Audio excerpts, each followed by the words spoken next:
I never thought it would come to this. Every time I came home, I felt like I was walking into a minefield, tiptoeing around words that could explode at any moment. Mom had always been sharp-tongued, quick to criticize, and slow to praise, but somehow I had convinced myself that love meant enduring it. That night, though, everything broke. I had been trying to explain that I needed some independence, some room to breathe, and maybe even a chance to make my own mistakes without being judged every second. I thought she might understand, maybe even be proud that I was thinking ahead. I was wrong. The argument started over something small, an unpaid phone bill that I hadn't yet managed to cover. I reminded her I was saving for my own expenses and that I could handle it soon. But she didn't see it that way. Her face twisted with frustration, and her voice rose. "If you're so smart," she shouted, her words slicing through the air like knives, "then pay your own bills." It hit me harder than I expected, not just because of the words themselves, but because of everything they represented. Every late-night insult, every comparison to other kids, every sigh when I dared to dream or aim higher, it all converged into that one sentence. I could feel a mix of anger, hurt, and disbelief swelling inside me. I wanted to cry, to scream, to tell her how unfair it all had been, but I also knew that nothing I said would reach her. Not tonight, not ever. I took a step back and looked around the house I had called home my whole life. The walls were familiar, yes, but they had always felt heavy, like they were pressing down on me. The air smelled faintly of old cleaning products and disappointment, and every picture on the wall seemed to remind me of someone else's expectations rather than my own life. I realized, in that painful moment, that staying here was no longer an option. Staying meant accepting the constant judgment, the verbal punishment disguised as advice, the endless feeling that I could never be enough. Without another word, I grabbed my backpack. I didn't take much, just the essentials, the few items I needed to survive the night and whatever came next. Each object I packed was a quiet declaration of independence, a small act of rebellion. I didn't look back as I walked past her, didn't wait for a response, didn't give her the satisfaction of seeing me hurt. I could hear her calling my name, her voice rising and breaking, but it was just noise to me now. I had made my decision. The streets felt strange as I stepped outside, carrying only my belongings and my anger. The cool night air hit my face, and for the first time in years, I felt a sense of clarity. Fear mingled with excitement, uncertainty with empowerment. I didn't know exactly what the future held, but I knew one thing for certain: I wasn't going to live under her shadow any longer. I was leaving not just the house, but the pattern of belittlement, the constant undermining of my worth.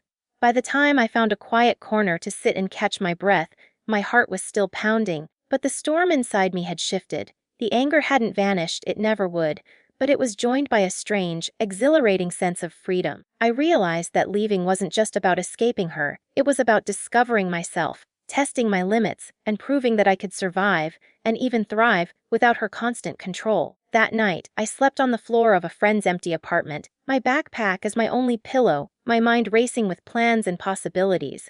I knew the road ahead would be difficult, full of challenges and sacrifices, but I also knew I would never allow anyone to make me feel small again. For the first time in my life, I felt like I was finally stepping into a world where I could breathe, where my intelligence, my decisions, my independence mattered more than someone else's approval.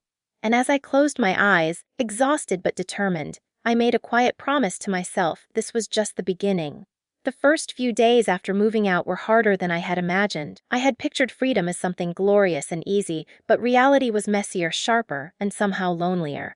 Every task that my mom had always done, or scolded me for not doing, was now entirely on me. Paying bills, cooking meals, figuring out the bus schedule, cleaning the apartment, budgeting every cent, it was overwhelming. At times, I felt like I was drowning in responsibility, and the fear that I had made a mistake gnawed at me. But deep down, I also felt alive in a way I never had under her roof. Every small success, every little victory over the chaos, tasted like triumph. The first paycheck I earned after moving into my tiny, barely furnished apartment felt like gold. I carefully placed it in my account, watching the numbers grow with satisfaction. It wasn't a lot, but it was mine, and the pride in earning it with my own effort was intoxicating. I bought a few essentials, a few comforts, and even treated myself to a proper meal that didn't come from a microwave. For the first time, I realized what it meant to be truly responsible for myself, and how empowering that responsibility could feel. Cooking my own meals became almost a ritual. I experimented with dishes I had always wanted to try but had never dared under her critical eye. A burnt pan or a mismeasured ingredient no longer led to scolding. Instead, it led to laughter, learning, and small victories. I discovered the joy of creating something just for me, and in doing so, I started to rebuild a sense of self that had long been buried beneath her demands and judgment. The evenings were quieter than I expected. No yelling, no constant corrections, no sighs of disappointment. I had time to think, to read, to plan my future, to consider what I truly wanted instead of what she thought I should want. Sometimes, I allowed myself to remember the past, the countless moments of feeling unseen and unappreciated.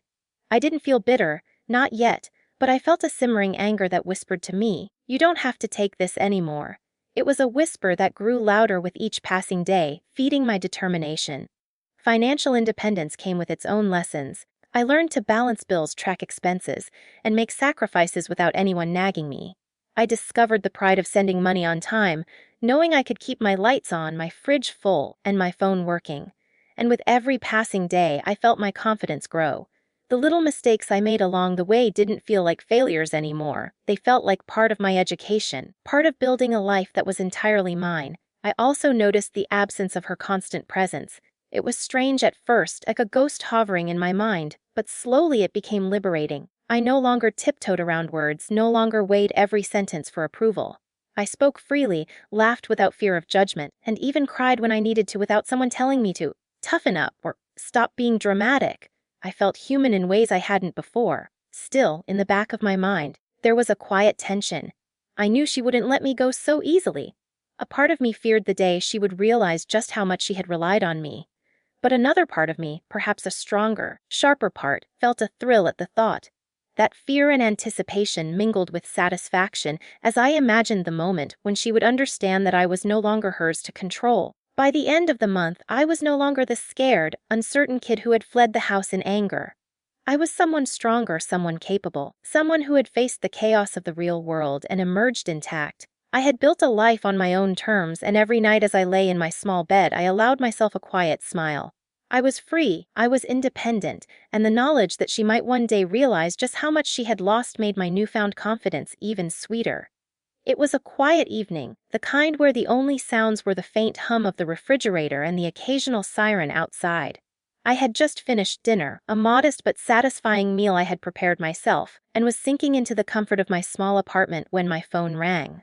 The screen flashed her name, and for a moment I hesitated. Part of me wanted to ignore it, to pretend she didn't exist and keep enjoying the peace I had fought so hard to achieve.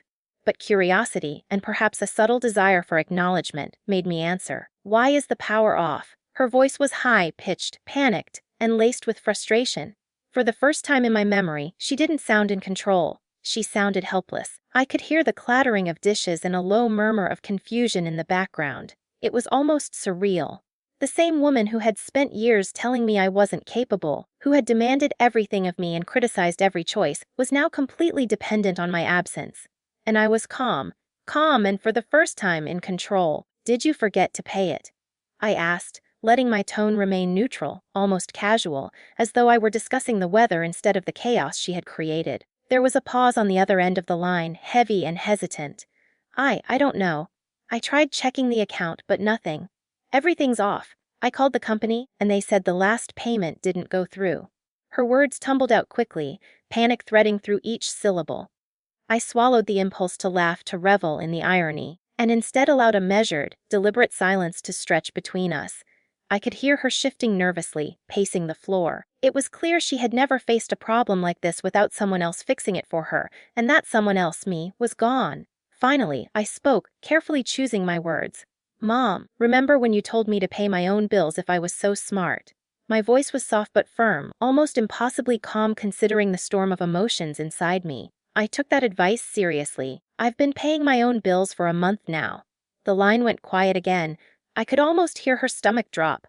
A faint crackle of disbelief, followed by a stammered, "Wait, you mean you?" "Yes," I said simply.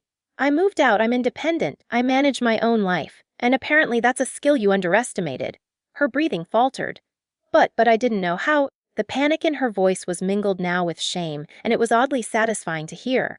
Not cruelly satisfying, but a quiet, deep sense of justice that had been building for years. "I guess this is what it feels like." I continued, my tone steady. To have someone assume you'll always be there to bail them out. Funny how perspective changes when the roles are reversed. She didn't reply immediately. I could hear the clinking of dishes as if she were mindlessly pacing, trying to organize her thoughts, trying to reclaim a sense of control she had lost. And in that silence, I realized how much I had grown. I was no longer the scared, timid kid who had fled the house a month ago. I was capable, self-sufficient, and most importantly, I had boundaries. I didn't need her approval, her validation, or her constant judgment. Finally, she whispered, almost too quietly for me to hear, I didn't realize I let her words hang in the air. There was no need to finish her sentence. The point had been made. I had proven it without anger, without yelling, without drama. I had shown her what independence looked like, and in doing so, I had claimed my own power back. When I hung up the phone, a calm smile settled over my face. The storm that had raged inside me for years was finally quieted, not by her apology, not by her panic, but by the knowledge that I had survived, thrived, and finally, completely broken free. After I hung up the phone, the quiet in my apartment felt heavier, charged with a sense of triumph I had never known.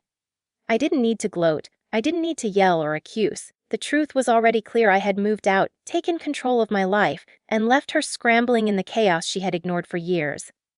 But even as a small smile tugged at my lips, I knew the final step wasn't just proving I could survive, it was showing her, subtly yet undeniably, what she had lost. The next day, I went about my routine with ease, checking bills, planning meals, and laughing softly at the memory of her frantic call. I decided to reply with a simple, deliberate message that captured everything I wanted her to understand. Without saying it all aloud, I typed slowly, savoring each word. I moved out. I'm paying my own bills. I'm living my life. You don't have to worry about me anymore. I pressed send and felt a strange mixture of satisfaction and relief. No yelling, no confrontation, just truth, calm and undeniable. Within hours, her was short, hesitant, and heavy with unspoken regret. I didn't realize. I'm sorry. I read it once, twice, then put my phone down. That apology wasn't everything. It didn't erase the years of criticism, the constant belittling, but it wasn't necessary. My victory wasn't in her words. It was in my life, in the fact that I could breathe, create, and survive independently without her interference. That was my revenge, living fully, unapologetically, and on my own terms. Over the next few days, I felt a strange shift. She called a few more times, this time carefully measured, almost as if testing the waters of our new dynamic.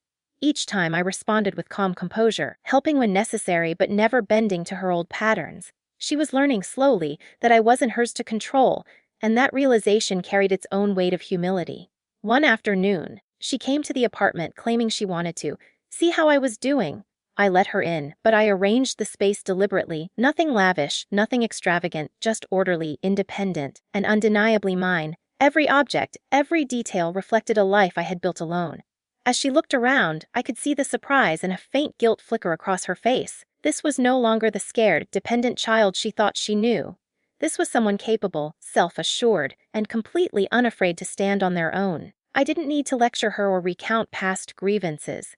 The subtlety was in the space itself, the cleanliness of the apartment, the way the bills were organized, the self-sufficiency evident in every small corner. My independence was louder than any argument, sharper than any accusation. Her eyes betrayed a mix of awe and shame, and I realized that sometimes the quietest form of revenge is simply living well. That evening, after she left, I sat by the window and reflected on the journey. The anger, the fear, the pain, they hadn't disappeared, but they had been transformed into strength and clarity. I had learned to set boundaries, to trust myself, and to navigate life without leaning on someone who had failed to recognize my worth. The sweet revenge wasn't about making her suffer, it was about claiming my life, my choices, and my happiness. For the first time in years, I felt complete. I wasn't defined by her criticism or her expectations anymore. I had proven that I was capable, strong, and deserving of respect, and as the sun set, casting a warm glow over my small apartment, I smiled quietly, knowing that my freedom and my quiet triumph was something she could neither take away nor diminish. Living fully, paying my own bills, and embracing my independence had become more than survival. It had become the ultimate declaration of who I truly was. And in that declaration, I found the sweetest revenge of all: peace, pride, and unshakable self-respect.